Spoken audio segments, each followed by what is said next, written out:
Di episode sebelumnya, hutan bakar utara sebelumnya disebut sebagai tanah pemurnian, jadi orang dapat membayangkan seperti apa tempat tanah pemurnian utama itu. Xiao terkejut, lalu dia langsung bertanya, di mana itu? Itu area terlarang. Apakah kamu yakin ingin masuk? Tetua itu membelalakan matanya karena terkejut.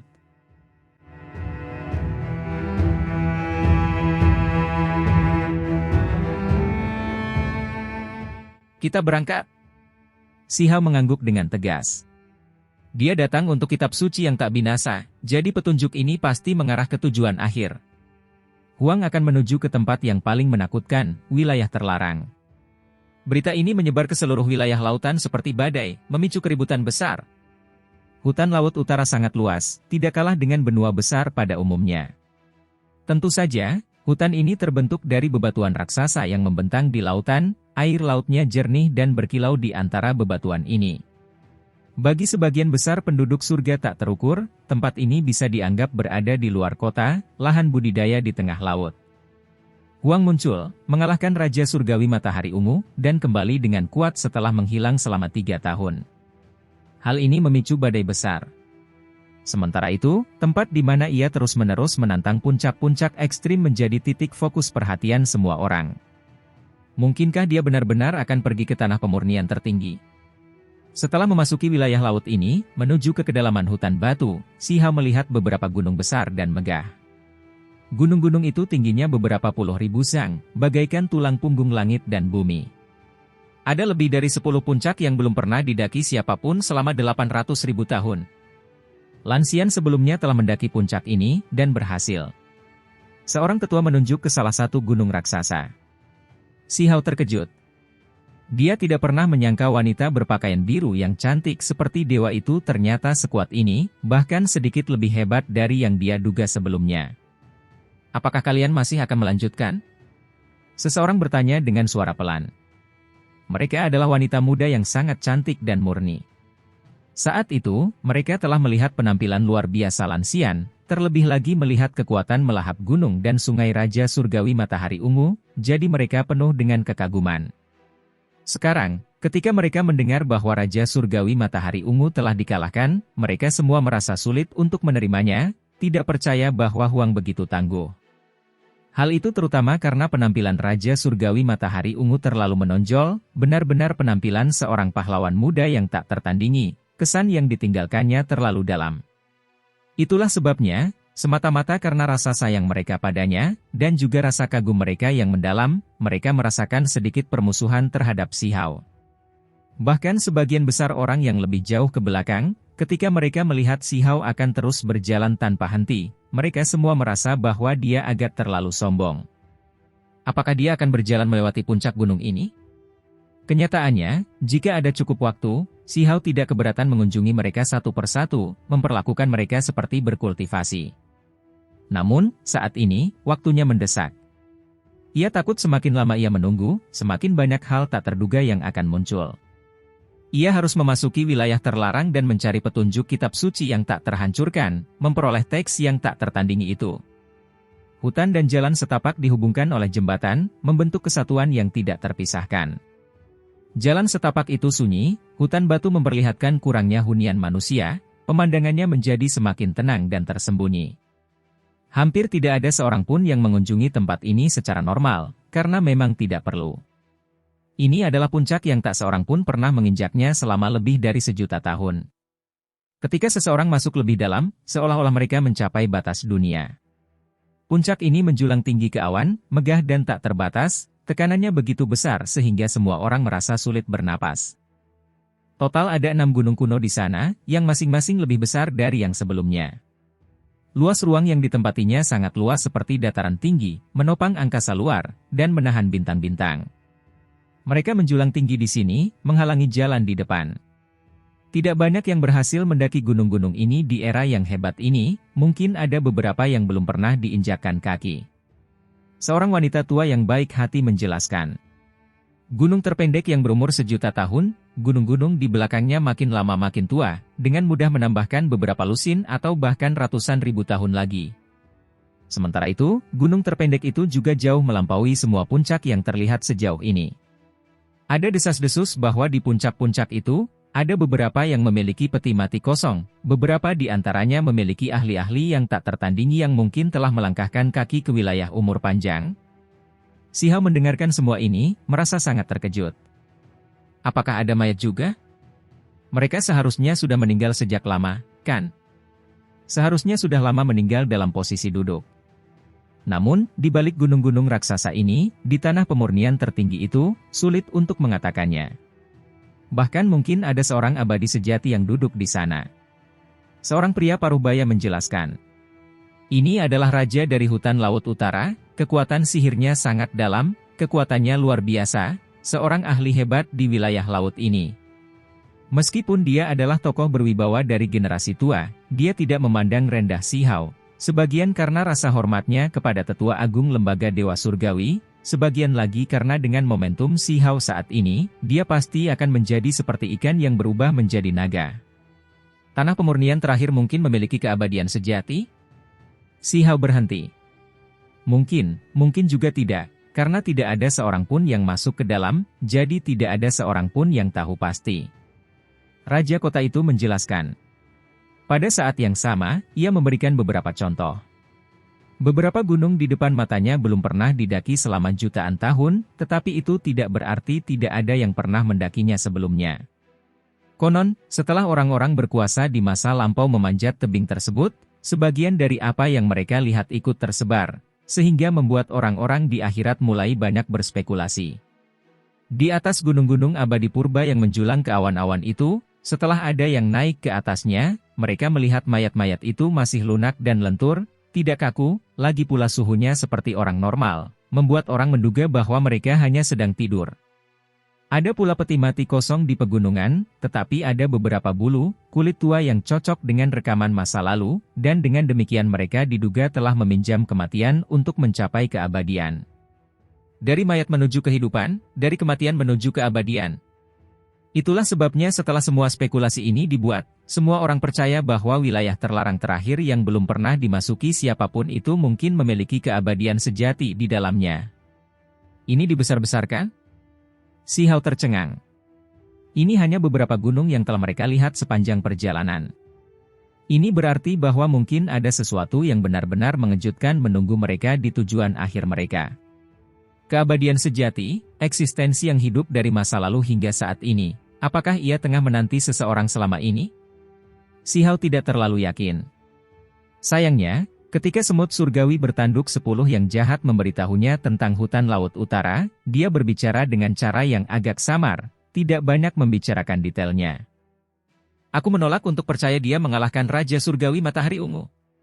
Ada seorang wanita muda di kerumunan di belakang yang saat ini sedang melotot ke arah Si Hao. Dia berencana untuk memasuki tanah pemurnian diri tertinggi, jadi kemungkinan besar dia memiliki kekuatan untuk mengalahkan Raja Surgawi. Kata pemuda lainnya. Ingin masuk dan benar-benar masuk adalah dua hal yang berbeda. Menurutku, dia bahkan tidak akan bisa masuk, kata seorang gadis yang sedang berada di puncak hidupnya. Jelaslah bahwa reputasi Raja Surgawi Matahari Ungu di sini sangatlah hebat, setidaknya mendapatkan perhatian dari beberapa wanita muda di sini. Ada orang-orang yang berdiskusi di belakang, semuanya merasa Si Hao terlalu sombong, benar-benar akan memasuki area terlarang. Mungkinkah dia tidak mendengar tentang rumor bahwa mereka yang gagal tidak akan pernah keluar lagi? Teman kecil, tolong pikirkan semuanya dengan hati-hati. Tuan kota itu memperingatkan dengan serius. Bagaimana aku bisa mencapai tujuan akhir? Mungkinkah aku harus melewati pegunungan iblis ini terlebih dahulu? Tanya Si Hao. Itu karena ada beberapa gunung besar di jalan yang menghalanginya untuk melanjutkan perjalanan. Menurut apa yang dikatakan oleh wali kota, tempat tujuan akhir itu dikelilingi oleh beberapa gunung besar, jadi sama saja meskipun mereka pergi dari arah yang berbeda. Ada jalan kecil. Di sanalah. Tuan kota menunjukkannya. Ada jalan yang sangat sempit yang membentang ke depan, berkelok-kelok di sekitar beberapa gunung raksasa sebelum mencapai ke kedalaman terdalam. Namun, itu sangat berbahaya. Jalan itu sangat sulit dilalui, risiko kematian ada di setiap sudut. Seorang tetua mengingatkan dari samping. Pada generasi sebelumnya, ada orang-orang yang penasaran, ingin melihat seperti apa negeri terakhir itu. Bahkan jika mereka tidak dapat mencapainya sepenuhnya, hanya dengan melihatnya dari kejauhan, itu sudah cukup untuk memuaskan mereka. Namun, begitu mereka menapaki jalan ini, bencana sudah pasti datang. Si Hao mengucapkan terima kasih kepada mereka, dan kemudian melanjutkan perjalanannya lagi, langsung menyusuri jalan setapak yang ditumbuhi tanaman liar yang tidak ada tanda-tanda digunakan dalam waktu yang lama. Dia benar-benar akan masuk. Ekspresi semua orang berubah. Huang benar-benar terlalu berani, bisa dikatakan sangat sembrono. Begitu Si Hao melangkahkan kaki di jalan ini, ia dihentikan oleh gelombang energi tak berbentuk, sejenis domain yang sangat kuat. Gelombang itu langsung membuatnya berhenti, mencegahnya melangkah lebih jauh. Hong! Dia mengayunkan tinjunya dengan dahsyat, lalu langit dan bumi terasa seperti akan runtuh, jalan di depan bersih dari semua penghalang. Namun, pada saat ini, beberapa gunung raksasa bergerak, terus-menerus bergemuruh, seolah-olah akan runtuh. Ini sungguh mengerikan, tidak ada yang seperti ini pernah terjadi sebelumnya. Mengapa gunung-gunung raksasa di level jutaan ini langsung bergetar begitu Huang mengambil jalan ini? Si Hao terus maju, hanya saja, saat baru melangkah beberapa langkah, dia menggigil dalam hati. Itu karena ada tekanan yang mendekat, energi yang hampir mencabik-cabiknya. Dia berteriak keras. Seluruh tubuhnya mulai bersinar, semua gerbang di dalam tubuhnya terbuka, melepaskan kekuatan terkuat untuk melawan. Gunung-gunung besar bergemuruh karena kebisingan. Gunung-gunung raksasa yang belum pernah didaki siapapun selama jutaan tahun bergetar, seolah-olah kehidupan muncul dan hidup kembali pada saat ini. Hong! Saat mereka bergoyang maju mundur, batu-batu berjatuhan, menghantam Si Hao. Si Hao mengangkat kepalanya, lalu dia langsung tercengang. Ia terkejut bukan karena batu-batu yang besar itu, melainkan karena melihat pemandangan yang amat mengerikan. Pada saat ini, dia membuka mata surgawinya, melihat peti mati kuno yang terletak di atas tebing gunung raksasa. Saat ini, tutup peti mati itu terbuka, seseorang membukanya. Selain itu, di tebing gunung raksasa lain, sesosok makhluk humanoid duduk, matanya terbuka, saat ini sedang menatapnya. Makhluk hidup?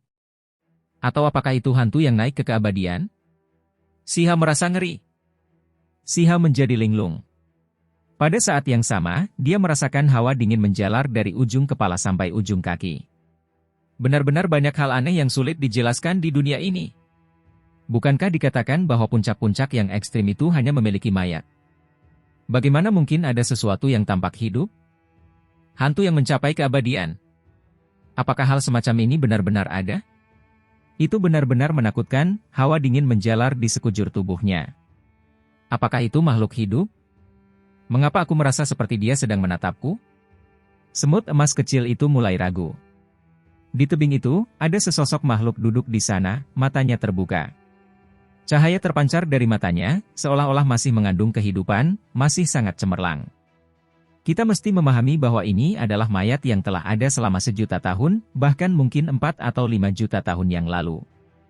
Bagaimana mungkin ia masih hidup? Kita harus memahami bahwa pada saat itu, justru karena usia mereka yang terlalu tua, mereka meninggal dalam posisi duduk. Bagaimana mungkin mereka bisa mengalami transformasi kematian menjadi kehidupan seperti ini? Jika mereka terluka dan kemudian memasuki kondisi tidur untuk memulihkan diri, maka itu lain hal. Tetapi waktu telah berlalu terlalu lama.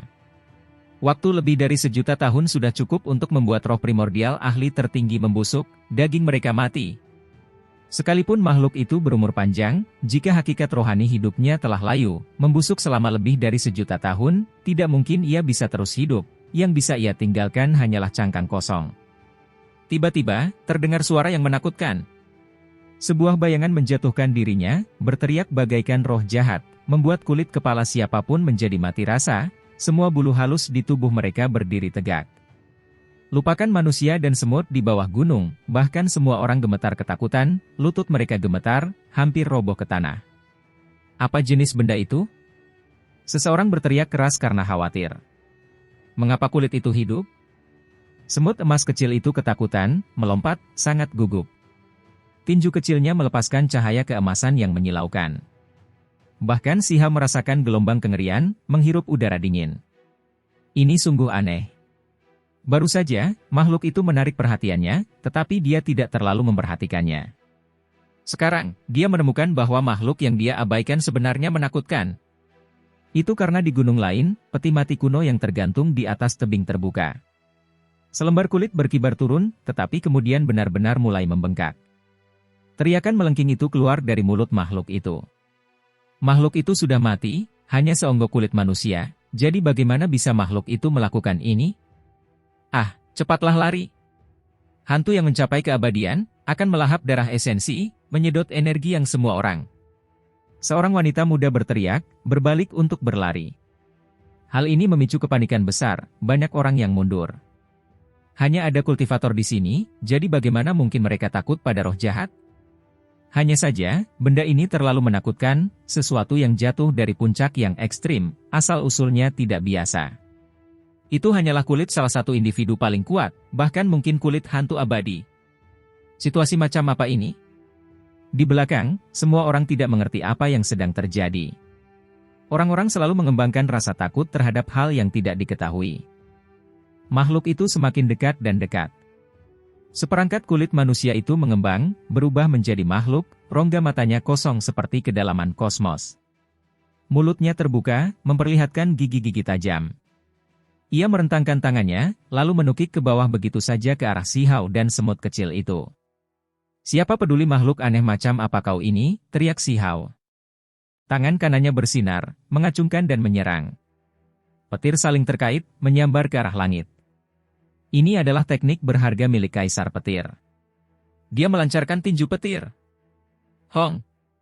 Kilatan petir menyambar dengan gemilang, ombak besar membumbung tinggi ke langit, seketika menghancurkan kehampaan, menghantam makhluk aneh itu. Teriakan memekakkan telinga terdengar di udara. Dalam cahaya petir, di dalam gelombang energi, makhluk itu tersambar petir, tubuhnya berputar dengan hebat. Namun, dagingnya tidak rusak, tidak ada tanda-tanda warna hitam hangus yang terlihat. Apa yang sedang terjadi? Mata Sihao menyipit cepat. Kekuatannya saat ini bahkan tidak cukup untuk melukai benda ini. Namun, di bawah tatapan mata semua orang yang bingung, makhluk ini tidak menyerang lagi, malah terus berputar dalam gelombang energi. Ia melesat ke langit di bawah kekuatan ilahi tinju Sihao. Selain itu, selama proses ini, ia perlahan mengering, tidak lagi mengembang, berubah menjadi lembaran kulit manusia sekali lagi. Aneh sekali, sialan, siapa yang bisa memberitahuku apa yang sedang terjadi? Semut emas kecil itu berteriak. Semua orang menatap kosong, benar-benar bingung. Mengapa sekumpulan kulit manusia itu mundur, tidak meneruskan serangannya? Kulit tua yang jahat itu terbang, teriak seorang wanita muda. Sihao menatapnya. Lapisan kulit itu mengering, sekarang tergantung di jurang di bawah kekuatan ilahi dan gelombang energinya, berkibar-kibar. Kulit tua itu seperti sisa-sisa roh jahat, sangat menakutkan. Namun, ia juga menemukan beberapa kejanggalan. Saat angin gunung bertiup, gunung itu akan membengkak dan mengering dari waktu ke waktu. Mungkinkah ia membengkak hanya karena tertiup angin? Suara teriakan yang dikeluarkannya juga karena ini. Sihao bergumam pada dirinya sendiri. Semut emas kecil itu tiba-tiba mengerti, mulai menganggukkan kepalanya berulang-ulang, percaya bahwa memang begitulah seharusnya. Ketika para kultivator di belakang mendengar ini, mereka juga tercengang, merasa ini masuk akal. Kalau tidak ada cara untuk menjelaskannya. Sihao tidak mengatakan apapun. Dia menatap jurang itu. Lapisan kulit itu masih kuat dan tahan lama, tetapi ini masih sesuatu yang dia harapkan. Bagaimanapun, itu tertinggal setelah seorang individu yang hebat meninggal, jadi masuk akal jika itu kebal terhadap semua metode. Namun, saat ini, kelainan itu bukanlah sesuatu yang bisa dijelaskan hanya dengan kata-kata sederhana itu. Dia hanya merasa ada semacam kekuatan yang tidak dapat dipahami yang mengendalikannya. Tunggu, ada sesuatu di gunung.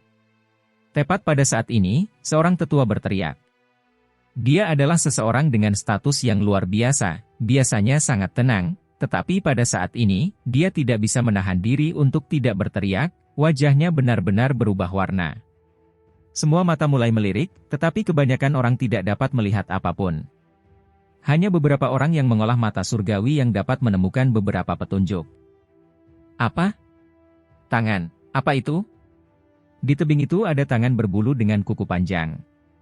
Kuku itu tampak seperti kait besi, hitam dan emas, tajam dan berkilau. Sementara itu, di telapak tangan itu tumbuh bulu merah panjang. Bulu itu menjangkau kulit tua itu, mencengkeramnya dengan hati-hati, seolah-olah melindungi benda suci. Lalu tangan itu menyeret kulit manusia itu, membawanya kembali ke peti mati kuno yang tergantung di tebing, lalu menutupnya. Sayangnya, ada bebatuan gunung yang menghalangi jalan, jadi mereka tidak bisa melihat dengan jelas apa itu. Mereka hanya melihat sosok yang samar-samar, begitu pula tangan yang terjulur dari tebing. Kemudian, semua orang mendengar teriakan seperti suara roh jahat, sangat samar. Makhluk itu berlutut, bersujud menyembah di depan peti mati kuno itu. Pada saat ini, semua orang merasa kedinginan dari ujung kepala sampai ujung kaki. Ini terlalu mengerikan. Hal-hal yang tidak normal dan mengerikan benar-benar terjadi di puncak-puncak ekstrim ini. Bagaimana mungkin ada makhluk hidup? Apakah roh jahat benar-benar muncul, atau apakah itu berarti bahwa hantu abadi telah lahir? Ini berbeda dari semua rekaman buku-buku kuno. Ini seharusnya menjadi tempat pemurnian diri, tanah suci, tempat seseorang dapat mendengarkan kitab suci ketika mereka naik, langsung memperoleh kesadaran. Namun kini, terjadilah kejadian mengerikan yang membuat orang menggigil ketakutan. Tempat itu menjadi sunyi, tidak ada suara yang terdengar. Si Hao tidak tahu bagaimana kulit manusia itu jatuh, dia juga tidak tahu benda apa yang melindunginya. Dia hanya merasa tidak bisa tinggal di sini untuk waktu yang lama. Pada saat yang sama, ia melihat ke arah gunung raksasa lainnya. Ada sosok yang duduk di atas gunung, matanya terbuka lebar, memandang dunia di bawah, seolah-olah mereka sedang melihatnya dan semut emas kecil itu. Si Hao tidak yakin apakah dia masih hidup atau tidak, karena jika itu hanya mayat, masih mungkin matanya tidak membusuk dan masih bersinar seperti batu dewa. Namun, dia gemetar sampai ke jiwanya, merasa gelisah. Dia tidak bisa menahan diri untuk tidak menggigil. Apakah dia masih bisa terus maju? Lingkungan di jalan kecil ini penuh dengan bahaya yang tidak terduga. Gunung-gunung raksasa itu tampaknya dihuni oleh makhluk-makhluk jahat. Di belakang, semua orang itu memikul kekhawatiran yang sama, merasa seolah-olah tanah kuno ini menjadi misterius dan mengerikan. Ada orang-orang yang sebelumnya mendaki gunung-gunung raksasa ini jutaan tahun yang lalu, melihat kebenarannya. Namun sekarang, semuanya sudah menjadi seperti ini. Tanah pemurnian diri yang sesungguhnya adalah tempat yang belum pernah berhasil ditinggali siapapun dalam keadaan hidup. Seberapa menakutkankah tempat itu? Tempat itu kemungkinan besar menyimpan lebih banyak hal aneh dan mengerikan yang terjadi di dalamnya. Itulah sebabnya mereka punya alasan untuk percaya bahwa alasan mereka menemukan roh-roh jahat di gunung-gunung raksasa itu justru karena mereka merangkak keluar dari tanah pemurnian diri yang hakiki. Ketika mereka memikirkan hal ini, semua orang menggigil dalam hati, tidak ada yang berani masuk. Itu hanyalah sumber kejahatan, tempat yang menyeramkan dan jahat yang melampaui semua imajinasi mereka. Apakah kita masih akan masuk ke dalam? Tanya si semut kecil. Dengan suara pelan, ia berkata, mengapa aku merasa ada yang tidak beres? Kita pergi. Jawaban si Hao sangat sederhana. Kemudian, dia mulai melangkah maju lagi. Semua orang di belakang benar-benar terkejut. Itu karena setelah mengalami apa yang baru saja terjadi, si Hao sudah melihat hal-hal yang mengerikan dan tidak menyenangkan, jadi dia seharusnya berhenti di sini. Mereka tidak pernah menyangka dia akan terus maju. Anak muda, kau harus berpikir ulang 3 kali. Tuan kota tua itu mengingatkan. Terima kasih banyak atas niat baik senior. Aku tahu apa yang harus kulakukan. Si Hao terus berjalan ke jalan kecil itu tanpa menoleh sedikit pun. Saat ini, mereka semua tidak bisa tidak mengagumi keberaniannya. Tindakannya membuat orang lain merasa dihormati. Si Hao melangkah maju dengan langkah lebar, mengikuti jalan setapak berbatu, berjalan di bawah gunung besar, menahan tekanan besar. Rasanya seolah-olah dia berjalan dengan bintang di punggungnya. Kalau orang lain, mereka pasti akan hancur karena tekanan itu. Karena tempat ini awalnya dipersiapkan untuk makhluk tak tertandingi yang melampaui era ini, mereka yang mencapai tingkat kultivasi tertentu. Itu adalah tanah pemurnian diri bagi yang paling kuat. Semut kecil itu meringis, tetapi ia bertahan, sehingga orang bisa melihat betapa luar biasanya ia. 1 langkah, 2 langkah. Langkah kaki si Hao bergema, melangkah sangat jauh dengan 1 tarikan napas. Tidak ada kejanggalan atau bahaya, batu-batu besar yang sebelumnya jatuh berhenti, tidak terus berjatuhan. Akhirnya, ia mencapai ujung jalan setapak kecil itu, hanya beberapa lusin langkah lagi sebelum memasuki tanah pemurnian tertinggi. Sementara itu, tempat itu kebetulan berada di sebuah sudut. Si Hao hendak melihat kebenarannya, mencari tahu seperti apa tempat itu sebenarnya. Ini sama sekali tidak normal. Ketika dia baru saja melangkah ke jalan setapak, dia melihat selembar kulit tua jatuh, suara jeritan tak berujung, sangat menyedihkan. Mengapa sekarang terasa begitu damai? Hanya ada beberapa lusin anak tangga yang tersisa di jalan ini. Wilayah ini tidak memungkinkan untuk terbang, jadi dia hanya bisa berjalan. Ada jejak dao yang besar di udara, seperti kolam petir. Mereka yang berani mencoba terbang pasti akan diledakkan menjadi abu. Dia akan masuk ke dalam. Apa yang ada di sana? Di belakang, banyak orang yang memperhatikan dengan seksama, lebih gugup daripada si Hao. Mereka semua ingin tahu seperti apa gua di dalam tanah pemurnian diri tertinggi itu. Akan tetapi, jika si Hao melangkah beberapa langkah lagi, mereka tidak akan dapat melihatnya lagi, karena dia akan berjalan memutari sudut, memasuki wilayah tengah. Setelah menarik napas dalam-dalam, si Hao menenangkan pikiran dan jiwanya, menyelesaikan semua persiapan. Dia menatap semut kecil di bahunya, bertanya, "Siap? Ayo." Semut bertanduk surgawi itu berkata terus terang, dan sudah membuang semua kehati-hatian untuk mendapatkan kitab suci yang tidak dapat dihancurkan. 1 langkah, 2 langkah. 5 langkah kemudian, aliran bintang bergerak terbalik, langit dan bumi berubah drastis, segalanya berubah. Hong! Langit runtuh dan bumi retak, gunung-gunung raksasa bergemuruh. Cahaya dao yang agung dilepaskan, rantai tatanan ilahi yang mengguncang dunia runtuh, menebas si Hao dengan kejam, menghalangi jalan ke depan. Benar saja, ada kejadian tak terduga, bahaya di sini. Si Hao hanya tahu bahwa tidak mungkin mereka bisa melanjutkan dengan lancar. Mereka melihat hal-hal aneh seperti itu sejak awal, jadi bagaimana langkah terakhir bisa dilalui dengan damai? Si Hao meraung, mengerahkan segala daya untuk menyerang. Seluruh tubuhnya dipenuhi simbol, petir di mana-mana, sayap Kunpeng menahan rantai tatanan ilahi yang jatuh dari atas. Percikan api beterbangan ke segala arah. Semua orang terkejut saat mengetahui bahwa tinju si Hao sebanding dengan emas abadi. Tinju itu menghantam rantai perak ilahi, mengeluarkan suara yang memekakkan telinga. Seseorang harus memahami bahwa ini hanyalah rantai dao yang besar. Rantai itu sangat tebal, terbentuk dari tatanan alam itu sendiri, namun terhalang oleh tubuh fisiknya. Si Hao meraung marah, meletus dengan kekuatan ilahi. Dia membentuk jejak tinju, langsung menghentikan selusin rantai tatanan ilahi itu, menghancurkan semuanya hingga berkeping-keping. Namun, ini adalah rantai Dewa Dao yang hebat, perwujudan hukum alam. Ada beberapa rantai yang sangat kuat, mustahil untuk dipertahankan secara efektif. Salah satunya tiba-tiba muncul dari kehampaan, menembus bahu si Hao, segera menyebabkan darah menyembur keluar. Wang terluka. Semua orang merasa ngeri. Kekuatan si Hao berbicara sendiri, sulit menemukan orang lain yang sebanding dengannya di alam kultivasi yang sama, tetapi dia masih terluka di sini. Apakah dia akan mati di sini? Keadaan tampak sangat buruk. Itu karena dari dulu hingga sekarang, tidak ada seorang pun yang bisa masuk dan keluar hidup-hidup. Paling tidak ada seorang pun di era hebat ini yang berhasil.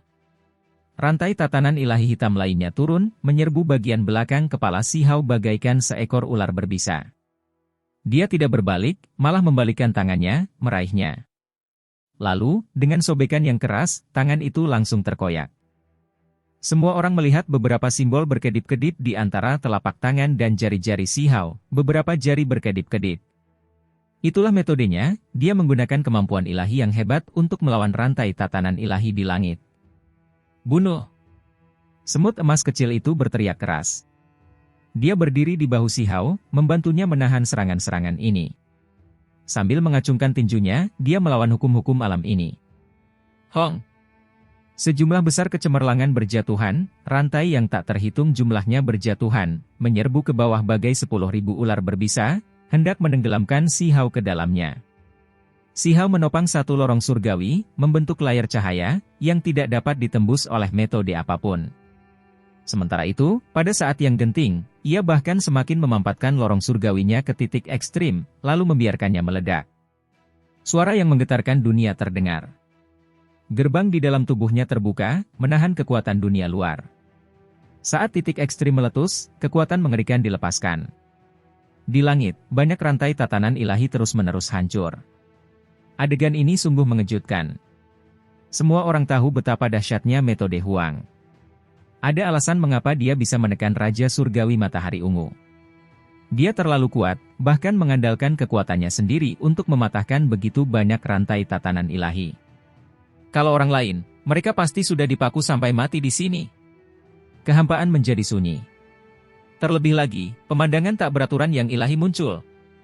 Cahaya dalam jumlah besar berhamburan ke bawah, seolah-olah seseorang sedang naik ke keabadian. Bersama dengan mayat yang duduk di atas gunung yang menatap ke depan, serta roh jahat di samping peti mati kuno, pemandangan ini tampak sangat aneh. Apa yang jatuh itu?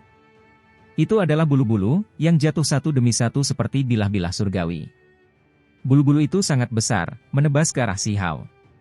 Ini adalah benda-benda dari peti mati yang keluar saat dibuka sebelumnya, hanya saja benda-benda tersebut tergantung di jurang, dan baru memperlihatkan kekuatannya sekarang. Selain itu, ada beberapa sisik yang sangat tebal, permukaannya membawa cahaya dingin. Si Hao mengambil tindakan, menyerang dengan kekuatan penuh. Namun, benda-benda ini terlalu kokoh, mustahil untuk dihancurkan. Itu karena semuanya tertinggal setelah makhluk yang paling kuat mati. Sementara itu, ketika makhluk itu masih hidup, ia melangkah atau mungkin sudah menjejakkan kakinya ke dalam domain umur panjang, hanya mati karena perubahan-perubahan yang tidak terduga. Si Hao bergerak maju, menahan tekanan, menyerang bulu-bulu dan sisik-sisik ini. Selain itu, gunung-gunung runtuh, batu-batu besar berjatuhan, menghantamnya. Semua benda ini membawa simbol, bukan hal yang dapat ditangani secara normal. Benar saja, saat Si Hao berhadapan langsung dengan mereka, lengannya terasa sakit. Ada pola yang terukir di bebatuan gunung, kokoh dan tidak mudah rusak, tidak mudah patah. Pada saat yang genting, Si Hao mengeluarkan inti pedang. Cahaya putih salju meletus, seolah-olah sungai bintang runtuh. Dia mengacungkan pedang abadi, menebas dengan seluruh kekuatannya. Itu karena dia tidak ingin membuang waktu di sini. Jika dia sudah menggunakan seluruh kekuatannya di sini, bagaimana dia akan masuk dan menjelajah? Si Hao paham betul bahwa tanah kesempurnaan diri yang hakiki pastilah merupakan tempat yang berbahaya. Ada bulu-bulunya yang patah, mengeluarkan percikan-percikan yang menyilaukan, ada pula sisik-sisik yang hancur berkeping-keping, cahaya keemasan berkelap-kelip di sekitarnya. Pada saat yang sama, di pegunungan raksasa, terdengar lolongan roh jahat di dekat peti mati kuno, suaranya sangat melengking dan menyedihkan, membuat kulit kepala seseorang menjadi mati rasa. Di belakang, ekspresi semua orang menjadi pucat. Benda di gunung itu tidak akan turun, kan? Menurut pendapat semua orang, Si Hao benar-benar berani. Keadaan sudah seperti ini, tetapi dia masih terus maju, tidak mau berhenti. Hanya ada hantu abadi yang menatapnya dari atas. Tepat pada saat ini, sesosok manusia berkepala elang muncul di langit. Ia bertubuh manusia, tetapi berkepala elang, serta sepasang sayap merah. Ia menukik turun dengan kecepatan tinggi, dengan tombak perang berwarna darah di tangannya. Tombak perang itu memang patah, tetapi sangat menakutkan, membawa seutas energi abadi. Tombak itu meletus dengan kekuatan yang tak tertandingi. Ekspresi Si Hao berubah. Apakah ini masih ujian? Artefak sihir yang dipegang pihak lain sangat mengerikan, dan itu cukup kuat dengan sendirinya. Itu mungkin artefak sihir Dao abadi yang rusak. Ini adalah situasi yang menyedihkan, tanpa harapan hidup. Saat ini, ia mulai percaya bahwa beberapa kejadian tak terduga terjadi di sini, bahwa ini bukan lagi tanah yang penuh dengan kehalusan. Pada saat terakhir, Si Hao hanya punya satu gerakan. Dia dengan ganas melemparkan pedang abadi-abadi ke langit. Ketika pedang abadi melesat ke langit, tiba-tiba pedang itu meletus dengan cahaya yang tak berujung. Hujan cahaya berhamburan kemana-mana, seolah-olah sedang naik ke keabadian, dan kemudian, terjadilah ledakan hebat. Setelah lolongan panjang, hujan darah yang mencurigakan berhamburan turun. Orang berkepala elang itu kembali ke jurang. Pedang abadi terjatuh dan jatuh ke tangan Si Hao. Apa yang terjadi? Si Hao sangat terkejut. Cahaya yang dipancarkan pedang itu terlalu menyilaukan, bahkan dia tidak melihat apa yang sebenarnya terjadi. Setelah serangan ini, ia semakin yakin bahwa inti pedang yang pertama kali digali dari tambang bawah tanah ini memiliki latar belakang yang luar biasa. Kali ini jalan pegunungan menjadi tenang. Ketika Si Hao melanjutkan lagi, tidak ada lagi rintangan, tidak ada lagi bahaya pula. Kemudian, dia menghilang dari pandangan semua orang. Dia menuju ke kedalaman terdalam dari tanah pemurnian. Huang masuk ke dalam. Bisakah dia berhasil? Apakah dia akan keluar hidup-hidup? Suara riuh memenuhi tempat ini. Setelah sekian lama, ada seseorang yang memasuki tanah pemurnian tertinggi lagi, terlebih lagi berhasil melewati tahap awal. Namun, mereka tidak tahu apakah dia bisa kembali hidup-hidup. Tak seorang pun yang tersisa. Mereka semua menunggu di sini, berharap melihat hasilnya. Kenyataannya, terlepas dari bagaimana akhirnya, nama Si Hao ditakdirkan untuk ditinggalkan di hutan Laut Utara, nama yang tidak akan terlupakan. Si Hao masuk, tiba di tanah pemurnian diri yang hakiki. Ketika dia melihat apa yang ada di hadapannya, dia langsung tercengang, seluruh tubuhnya membeku. Dia tidak bergerak untuk waktu yang lama. Karena apa yang dilihatnya terlalu menakjubkan. Tanah tandus ini sangat luas, batasnya tidak terlihat dengan sekali pandang. Kabut hitam menyelimuti, menambah suasana misterius dan mengerikan di tempat ini. Ada terlalu banyak mayat di tanah untuk dihitung.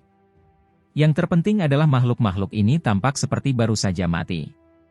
Mereka terkapar di genangan darah, beberapa masih berdarah, tubuh mereka tampak masih hangat. Bumi menjadi merah padam, darah mengalir seperti sungai. Terlebih lagi, dia belum pernah melihat sebagian besar makhluk ini sebelumnya, semuanya berukuran sangat besar. Banyak di antara mereka yang memegang senjata, tetapi sebagian besar senjatanya rusak. Ini adalah medan perang, tanah pertempuran yang menentukan. Ada seekor burung dewa yang tampak seperti peng langit hijau, besar seperti gunung, seluruh tubuhnya berwarna hijau keemasan. Sebuah anak panah dewa yang tebal menusuknya di antara kedua alisnya, mayatnya tergeletak di sana. Ada seekor kera emas raksasa setinggi 10.000 sang, di belakangnya ada ekor buaya.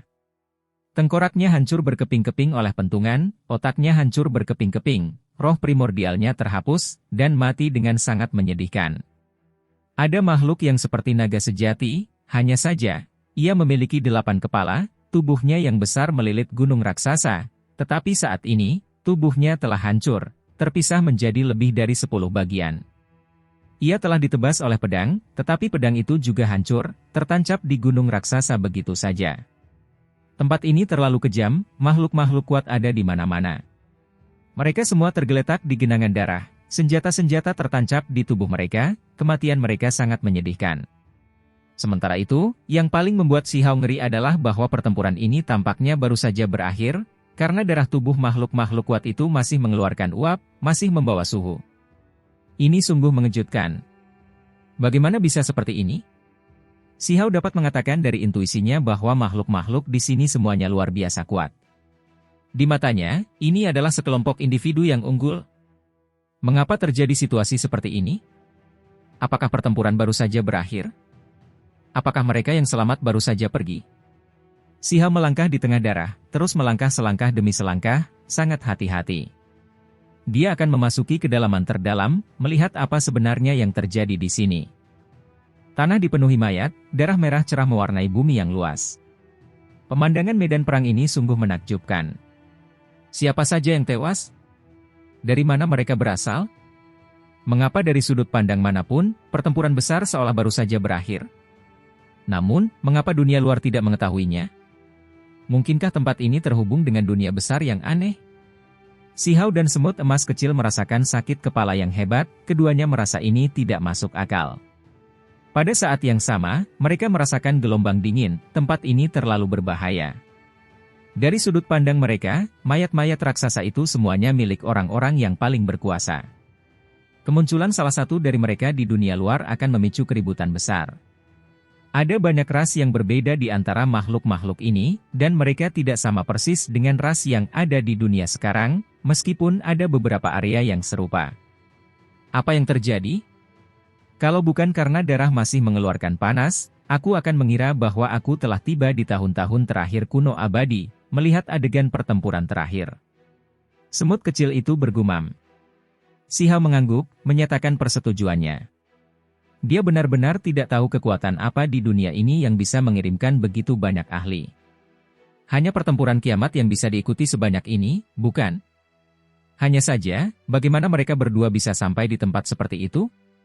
Ini tidak masuk akal. Ada yang tidak beres.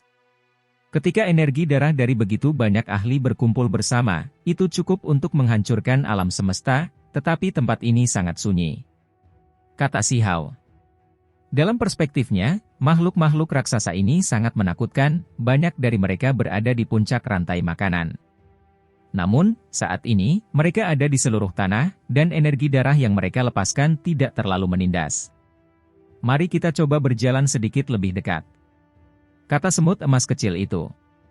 Mereka pada awalnya sudah berdiri di tengah medan pertempuran yang tak terbatas, di bawah kaki mereka berlumuran darah merah tua. Si Hao berjongkok, dengan hati-hati mengambil setetes darah dari genangan kecil dan mengamatinya. Ia langsung terkejut. Esensi dalam darah telah hilang. Itulah titik di mana bahkan niat membunuh yang awalnya dimiliki darah menghilang, substansi paling misterius dan kompleks tidak ada lagi. Apa yang telah terjadi? Makhluk-makhluk ini jelas semuanya luar biasa kuat, jadi bagaimana mungkin darah mereka bisa selemah ini, tidak memiliki spiritualitas, tidak memiliki niat membunuh yang dingin dan menggigit. Kemudian, Si Hao naik ke tubuh seekor kera ungu keemasan. Ukurannya sebesar gunung, otaknya sudah hancur. Dia mengeluarkan darah esensi dari tubuhnya, dan kemudian dia menemukan bahwa kera ini juga tidak memiliki spiritualitas. Kemudian, Si Hao memilih beberapa makhluk yang tampak sangat kuat, lalu memeriksanya satu persatu. Pada akhirnya, ia menemukan bahwa semuanya tidak memiliki karakteristik spiritual. Meskipun darahnya bersinar, darahnya sudah lama menjadi keruh, tidak memiliki karakteristik ilah yang ditinggalkan oleh makhluk yang paling kuat. Darahnya tidak sesuai dengan status mereka sebagai makhluk yang kuat. Apa yang sedang terjadi? Si Hao dan semut bertanduk surgawi sama-sama bingung. Setelah bertukar pandang, mereka memutuskan untuk terus maju dan melihat apa yang sebenarnya terjadi. Harus dikatakan bahwa medan perang ini terlalu besar dan tak terbatas, mereka masih belum melihat tanda-tanda batasnya setelah melaju kencang selama ini.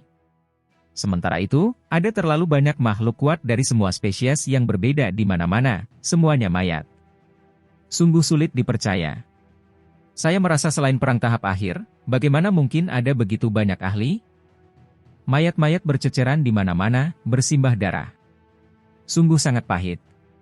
Mayat-mayat besar itu seperti gunung, sampai-sampai sebanding dengan bintang, yang kecil hanya beberapa kaki panjangnya, semuanya spesies kuat yang langka. Sepanjang perjalanan, ada beberapa lembah dan cekungan yang seluruhnya terisi oleh darah para raksasa itu, membentuk danau darah. Kapan dia pernah melihat pemandangan seperti ini? Itu adalah sesuatu yang hanya disebutkan dalam buku-buku kuno.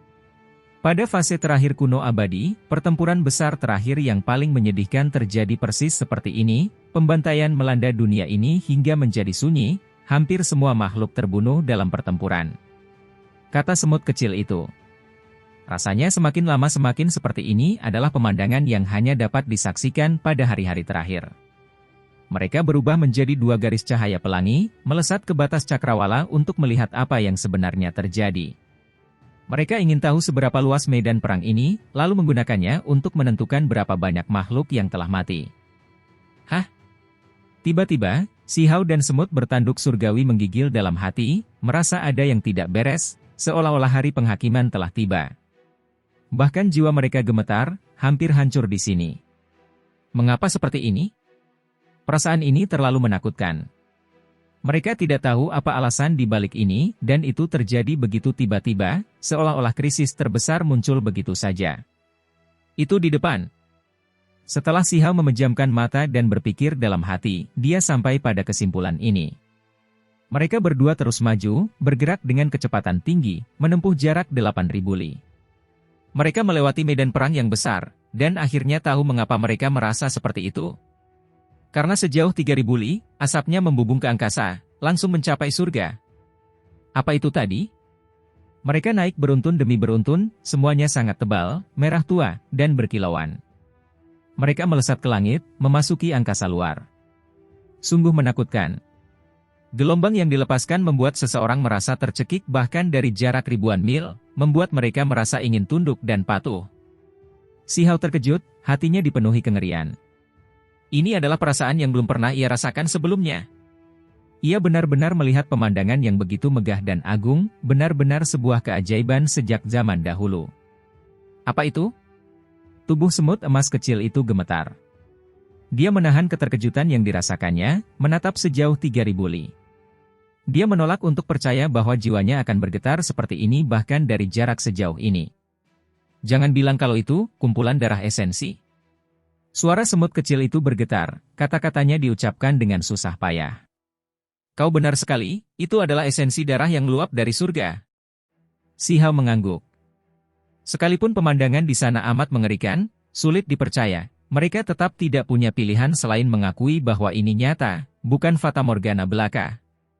Aliran demi aliran energi darah mencapai kubah surgawi. Konsep macam apa ini? Betapa megahnya pemandangan ini? Itu adalah sesuatu yang jarang terlihat sepanjang sejarah. Ini berarti bahwa langit terkoyak murni melalui energi darah, kubah langit hancur berkeping-keping. Ini adalah perwujudan dari yang kuat, dan tidak hanya ada satu, tetapi sekelompok dari mereka. Itu karena ketika mereka melihat ke depan, mereka melihat bahwa setiap aliran energi darah berbeda. Semuanya seperti sinyal asap, melesat ke langit. Warna, fluktuasi, dan hal-hal lainnya semuanya berbeda. Si Hao benar-benar tercengang, tidak bisa berkata apa-apa. Alasan mengapa jiwa mereka gemetar, pikiran gelisah, sebenarnya ini. Apakah mereka masih bisa terus maju? Si Hao dan semut emas kecil akhirnya memutuskan untuk menahan tekanan dan melanjutkan. Mereka akhirnya melihat apa yang sedang terjadi. Ketika mereka masih berada ribuan li jauhnya, ada semacam perasaan yang menakutkan, seolah-olah tubuh mereka akan hancur berkeping-keping. Energi darah muncul beruntun demi beruntun, semuanya mengalir deras dari sisa-sisa kerangka itu.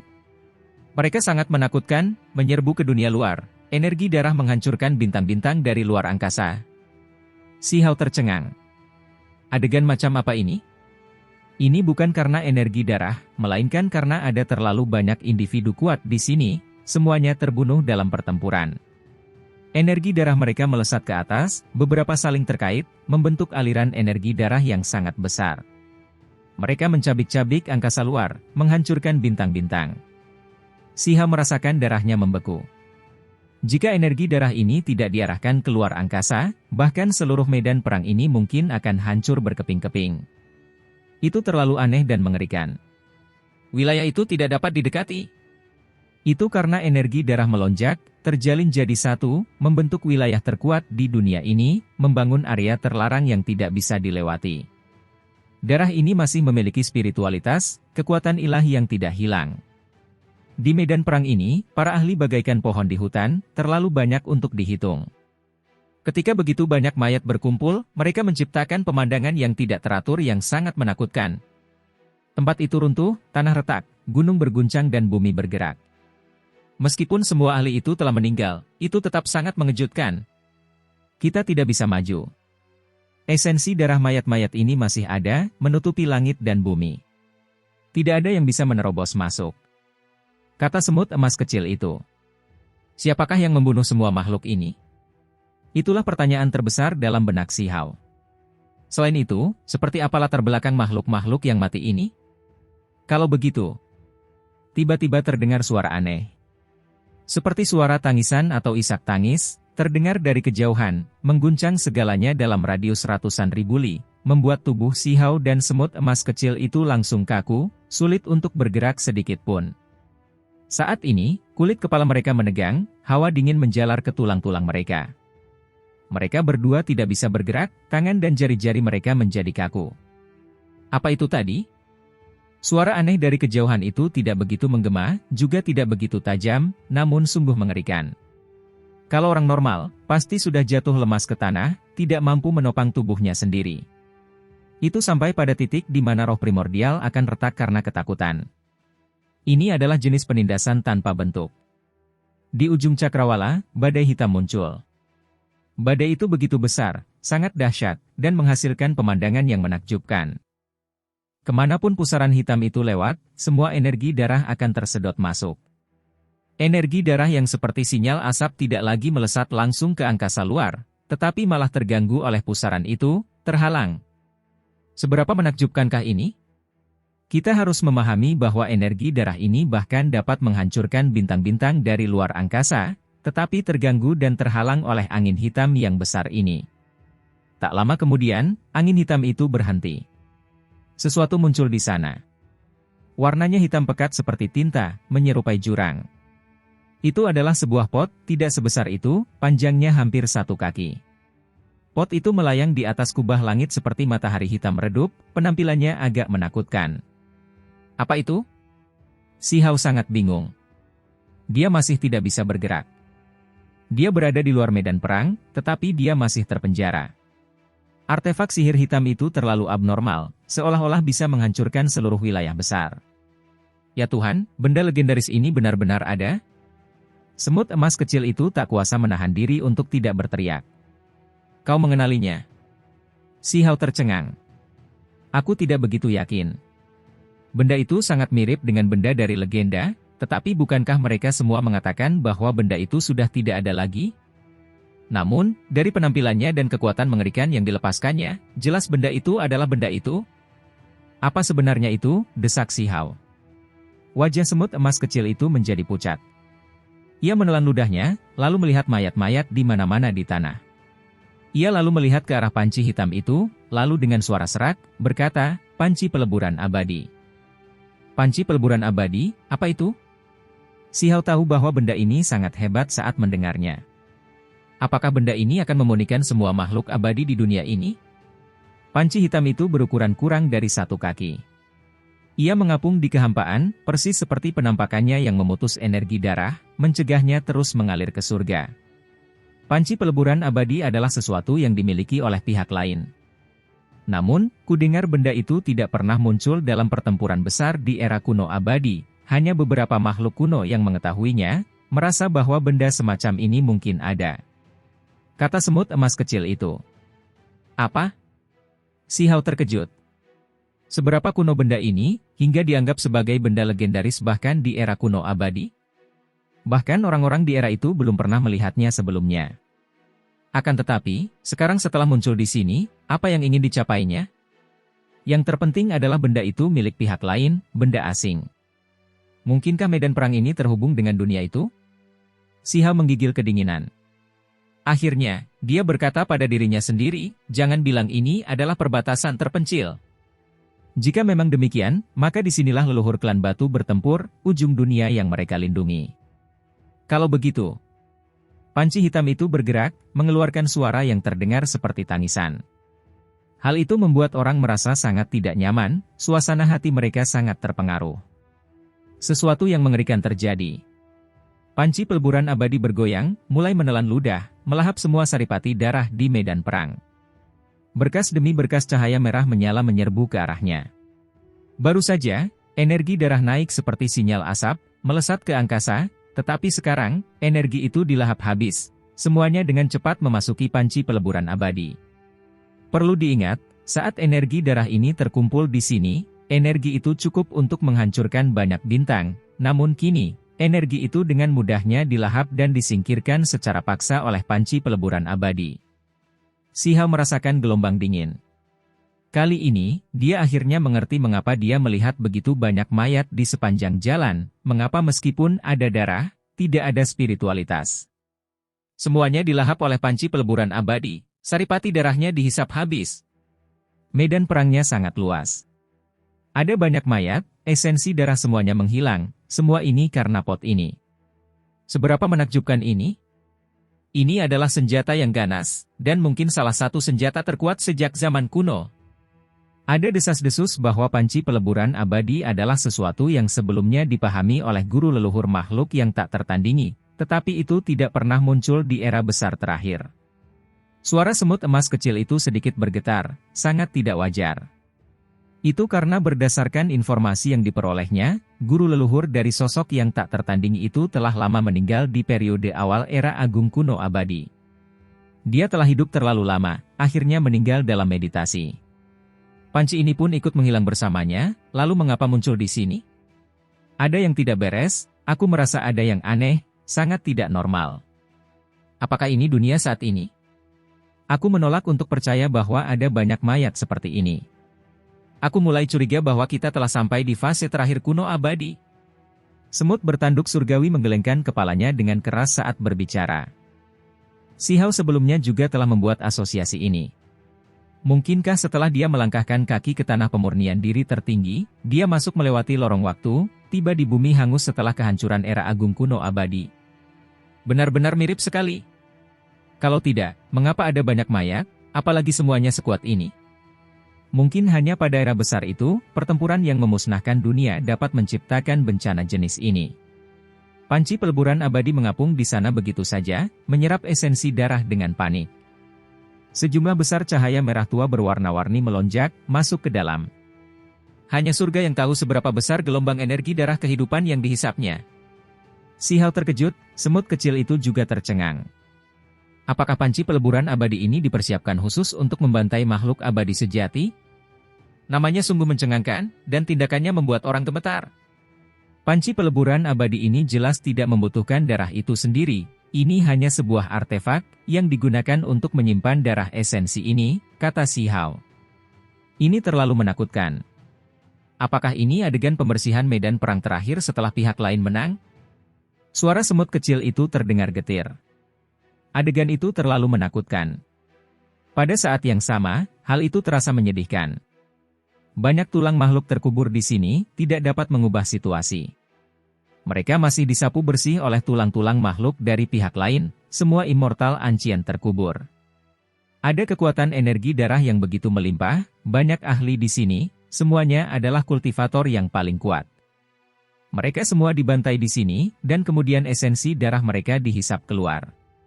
Pada akhirnya, periuk peleburan abadi berwarna hitam itu melesat menembus udara, lalu menghilang tanpa jejak.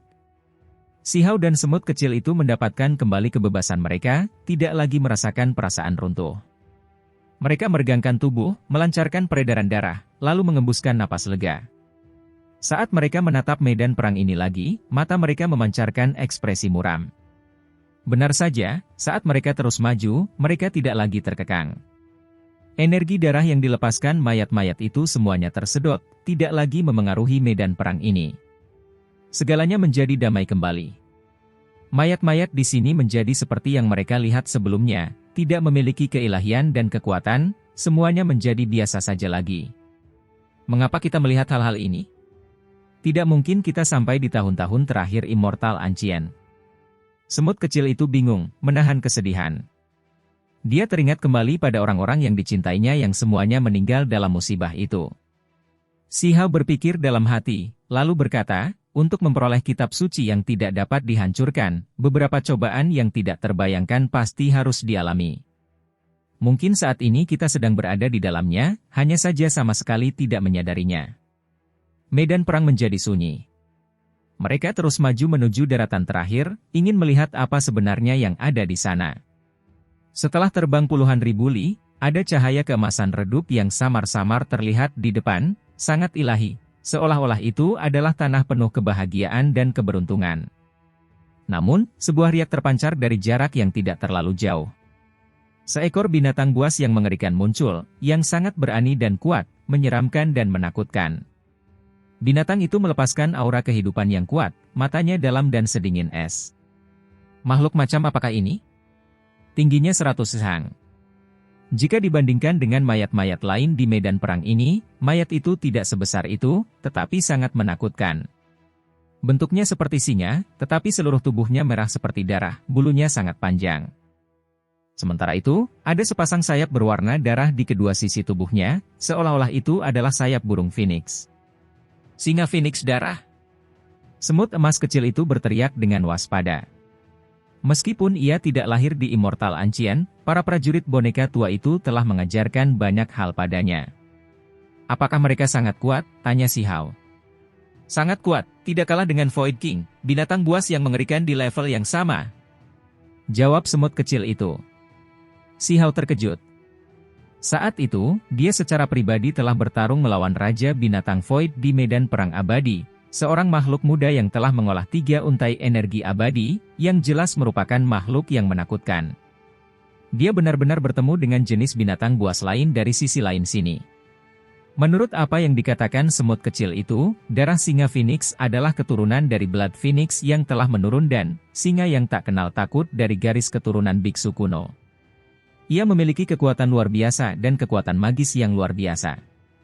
Jenis binatang buas ini sangat jarang terlihat, tetapi mereka semua sangat kuat. Seekor singa Phoenix darah yang hidup, mengapa ia muncul di sini? Siha menatapnya.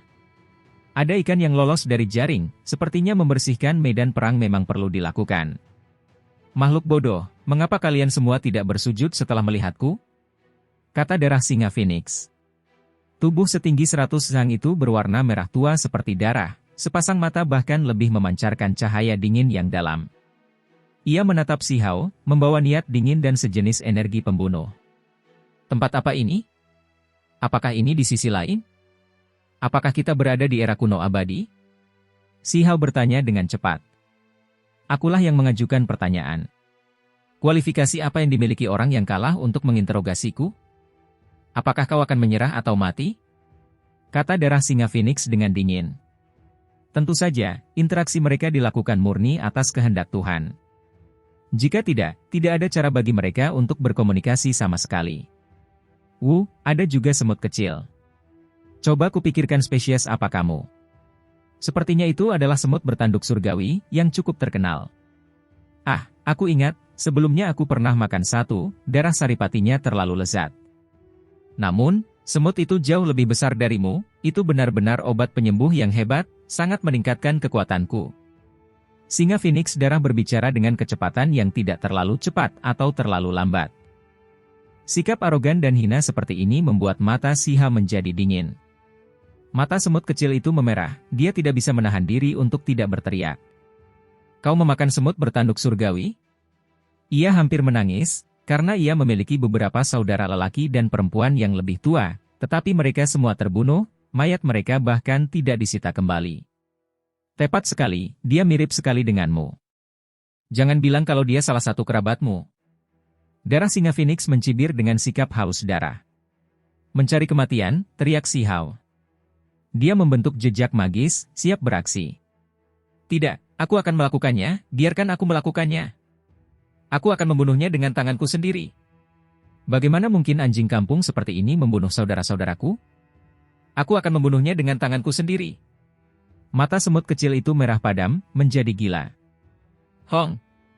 Seketika tinjunya bersinar, menghantam ke arah binatang buas yang menakutkan itu. Pada saat yang sama, sebuah gunung besar di kejauhan meletus dengan cahaya keemasan warna-warni, dipenuhi dengan warna-warna cemerlang, suara-suara kitab suci dihasilkan. Orang bisa samar-samar melihat bahwa ada beberapa lembar kulit binatang keemasan yang bergerak-gerak, mengambang di langit di atas gunung besar itu. Kitab suci yang tidak dapat binasa? Siha berkata pelan. Ia merasa jika ini adalah kitab suci, maka mungkin itulah yang sedang ia cari. Hong! Pada saat yang sama, semut bertanduk surgawi dan singa Phoenix darah mulai bertarung dengan penuh pembunuhan, saling beradu hebat, kekuatan ilahi melonjak dalam gelombang, ruang di sekitar mereka meledak.